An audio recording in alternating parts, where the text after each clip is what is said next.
Assalamualaikum warahmatullahi wabarakatuh. Ya anak-anak, pada hari ini kita akan mempelajari mengenai perilaku konsumen dan perilaku produsen dalam kegiatan ekonomi.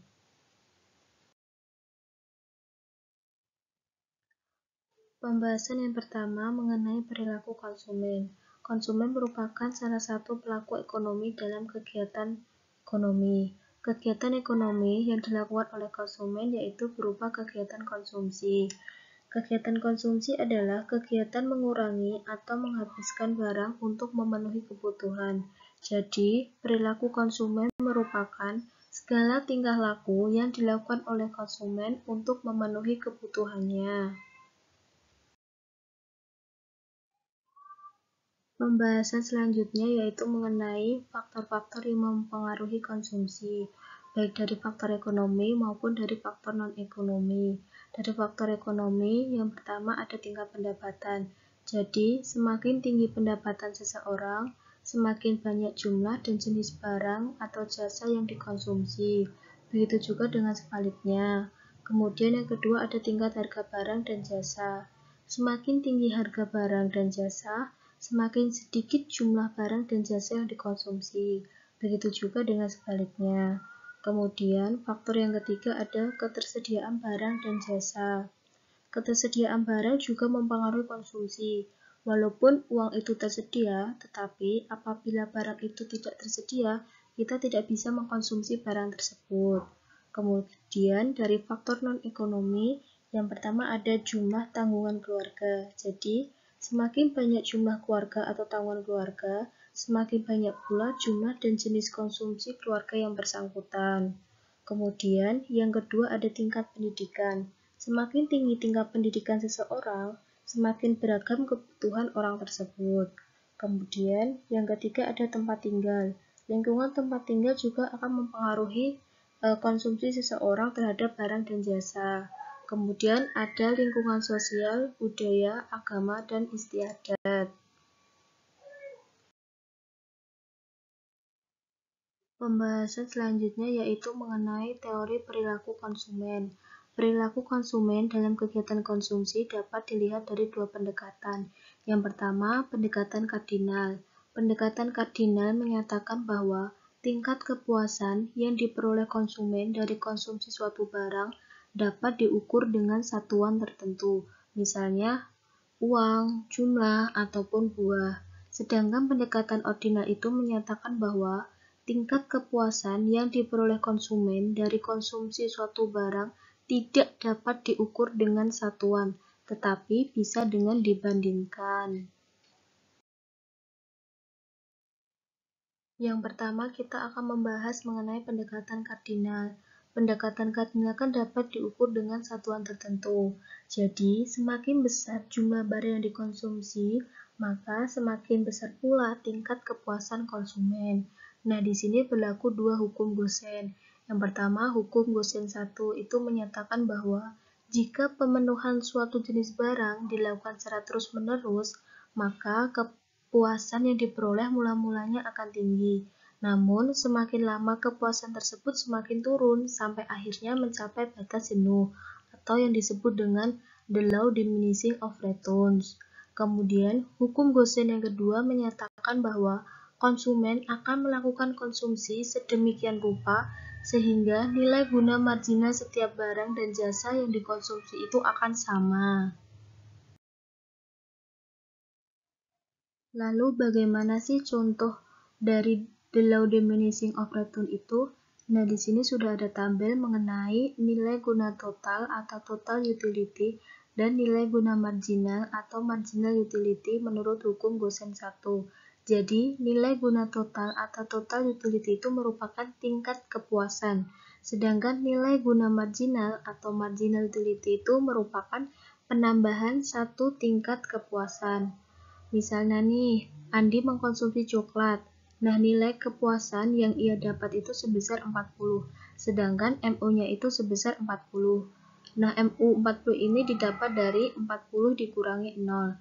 Pada hari kedua, ia ingin menambah konsumsi coklatnya.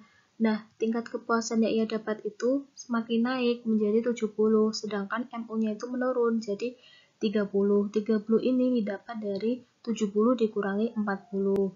Nah, pada hari ketiga, ia menambah konsumsi coklatnya lagi sebesar 90. Nah, nilai marginalnya itu turun menjadi 20. 20 ini didapat dari 90 dikurangi 70. Kemudian pada hari keempat, dia menambah konsumsi coklatnya lagi. Nah, tingkat kepuasan yang ia peroleh itu menjadi 100, sedangkan MU-nya itu sebesar 10. Nah, 10 ini dapat dari 10 dikurangi 90. Nah, pada hari kelima, dia menambah konsumsinya lagi. Namun, tingkat kepuasannya itu tetap sama, yaitu sebesar 100. Sedangkan nilai guna marginalnya itu sebesar 0. Nah, ketika MU sama dengan 0, berarti itu menandakan bahwa telah mencapai tingkat puncak kepuasan. Nah, apabila ia menambah konsumsi coklat lagi, maka tingkat kepuasan yang ia peroleh itu tidak akan naik, tetapi malah menurun. Bisa dilihat dari angka 90. Nah, sedangkan MU-nya itu akan menjadi negatif.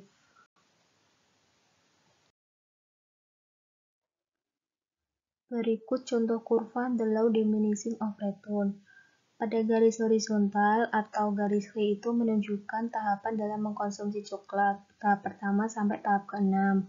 Kemudian pada garis vertikal atau TUMU itu menunjukkan tingkat kepuasan dan penambahan kepuasan.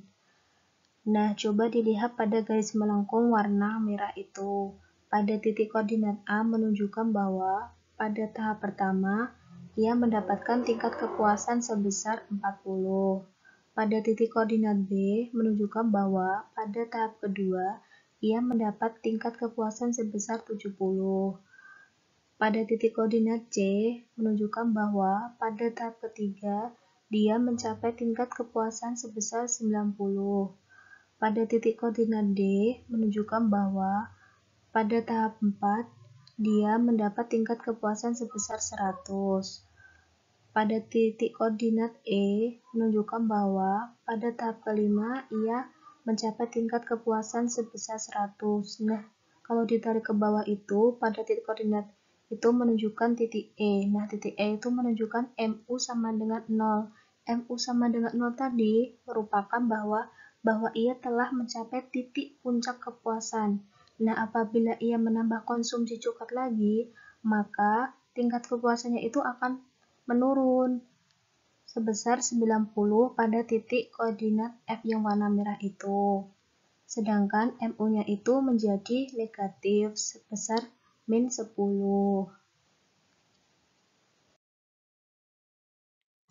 Selanjutnya mengenai pendekatan ordinal. Pendekatan ordinal tadi telah dijelaskan bahwa tingkat kepuasan konsumen dalam mengkonsumsi suatu barang itu tidak dapat diukur dengan satuan tertentu, tetapi bisa dibandingkan.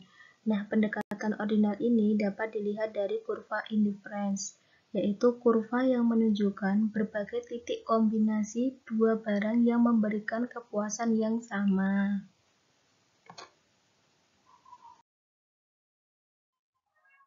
Pembahasan selanjutnya mengenai ciri-ciri kurva indifference. Ciri yang pertama, mempunyai kemiringan yang negatif.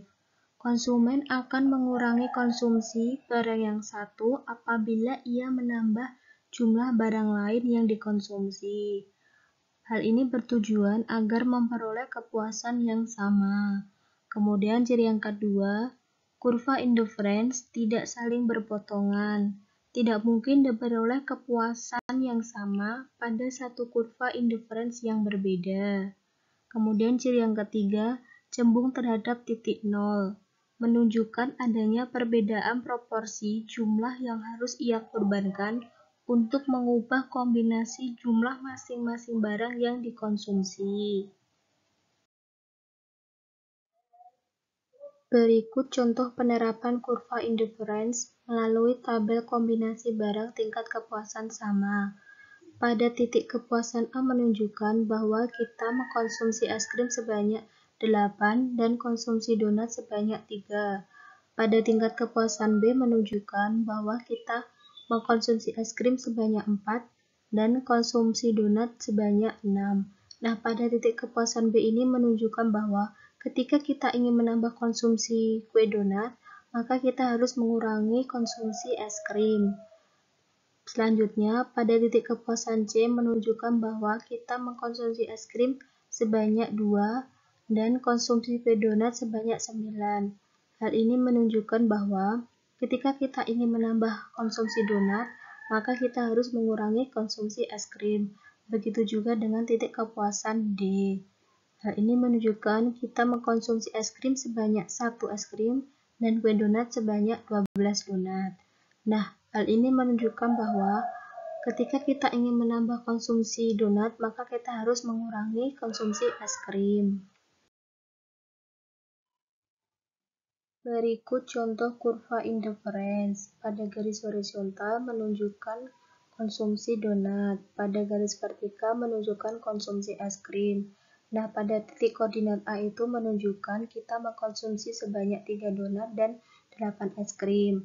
Pada titik koordinat B menunjukkan bahwa kita mengkonsumsi 6 donat dan 4 es krim. Pada titik koordinat C menunjukkan bahwa kita mengkonsumsi 9 donat dan 2 es krim.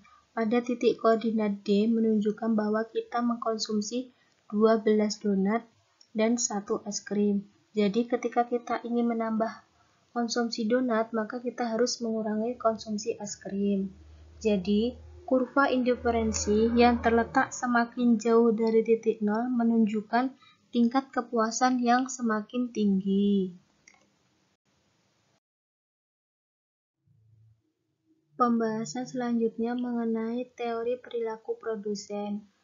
Perilaku produsen ini dapat dilihat dari teori produksi jangka pendek dan produksi jangka panjang. Teori produksi terdiri dari dua, produksi jangka pendek dan produksi jangka panjang. Produksi dalam jangka pendek berarti terdapat satu faktor produksi yang bersifat tetap, sedangkan faktor produksi yang lainnya bersifat variabel atau berubah-ubah.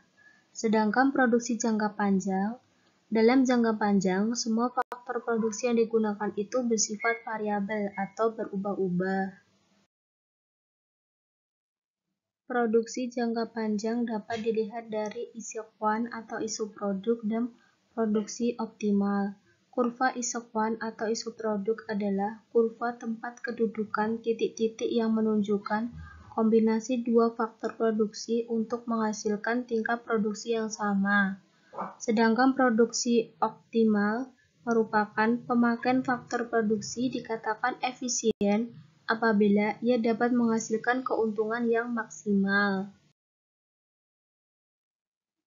Demikianlah penjelasan materi mengenai perilaku konsumen dan perilaku produsen dalam kegiatan ekonomi. Kurang lebihnya mohon maaf. Wassalamualaikum warahmatullahi wabarakatuh.